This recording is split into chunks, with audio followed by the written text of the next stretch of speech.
उत्तर प्रदेश जो है अपराध की राजधानी हो गया है, तो अब जनता यहाँ से मुक्ति चाहती है और इसके लिए 2022 की तैयारी हम लोग कर रहे हैं कि भारतीय जनता पार्टी की इस गुंडों की सरकार को यहाँ से हटाएं। वसीम रिजवी का बयान कठोर जो है आलोचना के लायक है और मैं उन पर चाहता हूँ सख्त से सख्त कार्रवाई। हाथरस पीड़िता जो है उसके वकील और उनके परिवार पे कल कोर्ट रूम में हमला हुआ, तो समझिए कि जब यहाँ कोर्ट में भी जो है सुरक्षित नहीं हैं लोग, तो फिर कोर्ट के बाहर क्या हो रहा होगा।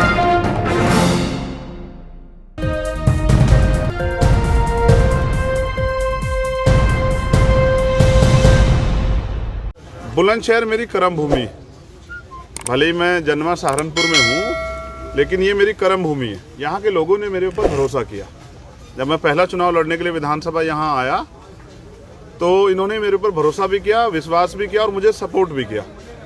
तो मैं बुलंदशहर को अपने घर की तरह देखता हूँ। तो घर में क्या रणनीति होती है, घर सबसे मजबूत किया जाता है, तो मैं इसे मजबूत करूँगा। और जिस तरह से अभी हमारे कार्यकर्ताओं ने पिछले हफ्ते जो मीटिंग की थी उसमें मांग उठी थी कि मुझे यहाँ से चुनाव लड़ना चाहिए, तो अगर हमारे कार्यकर्ता कहेंगे तो मैं यहाँ से चुनाव जरूर लड़ूंगा। लेकिन हमारा अंतिम लक्ष्य ये है कि वर्तमान में जो उत्तर प्रदेश में गुंडा राज चल रहा है, जैसे कि अभी आपकी जानकारी के लिए बताऊं कि हाथरस पीड़िता जो है उसके वकील और उनके परिवार पे कल कोर्ट रूम में हमला हुआ, तो समझिए कि जब यहाँ कोर्ट में भी जो है सुरक्षित नहीं हैं लोग, तो फिर कोर्ट के बाहर क्या हो रहा होगा। तो यानी कि आम जनता न्याय कैसे सुनिश्चित होगा। तो मैंने तो माननीय न्यायालय से ट्वीट करके अभी अपील की है कि वो उस अपराधी को गिरफ्तार करें, क्योंकि अगर न्यायपालिका में से भी न्याय नहीं मिलेगा और वहाँ भी जनता सुरक्षित नहीं, तो न्याय सुनिश्चित कैसे होगा, ये बड़ा सवाल है।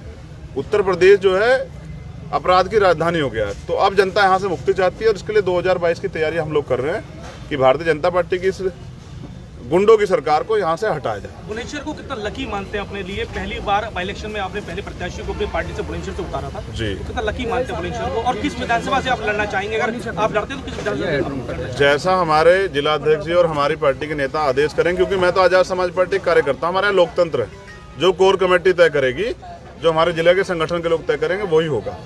तो प्यार तो बहुत है बुलंदशहर से, पूरे इस प्यार को देखिए, ये तो प्यार करते, मेरी भी जिम्मेदारी बनती है कि धरातल पे जैसे सैफई है ना, जैसे गोरखपुर है, जैसे लखनऊ है, तो मैं बुलंदशहर को वही देखना चाहता हूँ, क्योंकि ये मेरी कर्म भूमि है। अब आप बताएं। उत्तर प्रदेश में आजाद समाज पार्टी कितनी सीटों पर चुनाव लड़ना का प्रयास कर रही है? उत्तर प्रदेश में आजाद समाज पार्टी 403 विधानसभाओं में अपना संगठन तैयार कर रही है। और जैसा मैंने पहले भी कहा कि अगर भारतीय जनता पार्टी की इस सरकार को, जो लोकतंत्र विरोधी है, संविधान विरोधी है, जो गरीबों के मजलूमों के अधिकार विरोधी है, सरकार को जो किसानों के विरोधी है, इस सरकार को अगर हटाने के लिए मुझे किसी का सहयोग लेना पड़ा या किसी को सहयोग देना पड़ा, तो मैं पीछे नहीं हटूंगा। क्या 403 पे लड़ेगी क्या? नहीं, मैंने आपको बताया तैयारी 403 पे की गई है। मतलब गठबंधन के लिए आप तैयार हैं? हाँ, मैं तैयार हूँ बिल्कुल, क्योंकि मैं इस सरकार को, जो वर्तमान में सरकार है, जहाँ व्यापारी भी बेबस है, जहाँ किसान भी बेबस है, जहाँ मजदूर भी बेबस है, आप समझिए 300 रुपये बढ़ा दिए 2 महीने में, और ये कहते थे अब महंगाई की मार से बचाने के लिए मोदी सरकार ले आओ। तो यही है ना, पेट्रोल के दाम देखिए क्या हो गए, गरीब अपने बच्चों को पढ़ा नहीं सकते हैं। तो इस प्रदेश को और इस देश को की रखवाली करना इस देश के नौजवानों की जिम्मेदारी। गठबंधन के लिए आप किस पार्टी पर भरोसा है कि अगर जो आपकी नीतियां हैं वो पार्टी आपके साथ मिलकर काम कर पाएगी? अगर जीत इसके लिए कॉमन मिनिमम प्रोग्राम है, हमारे अपने एजेंडे हैं, हमारे अपने मुद्दे हैं। जैसे हमारा मुद्दा है यहाँ महिलाओं की सुरक्षा, हमारा मुद्दा है यहाँ नौजवानों को रोजगार, हमारा मुद्दा है यहाँ टोल फ्री, हमारा मुद्दा है टोल जो देखिए कैसे लोगों की जेब काट रहे हैं, डबल लेते हैं। तो ये सब चीज़ें जो ना, हमारा मुद्दा है पढ़ाई, हमारा मुद्दा जो है रिजर्वेशन, तो हमारा मुद्दा है किसानों के लिए एमएसपी की गारंटी। तो ये जो सब चीज़ें हैं, किसानों का कर्जा माफ, बिजली का बिल देख रहे हैं आप, 7.5-8 रुपये यूनिट आती है उत्तर प्रदेश में, तो सोने के तारों में तो नहीं आती है।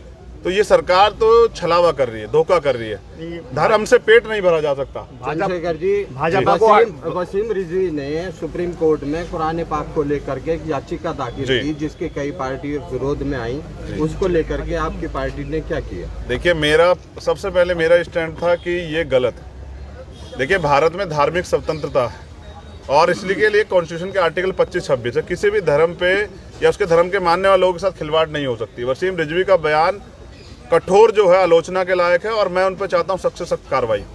सभी अहम खबरों के लिए न्यूज MX को सब्सक्राइब करें, साथ ही बेल आइकॉन को जरूर दबाएं। लाइक, शेयर, कमेंट करना ना भूलें।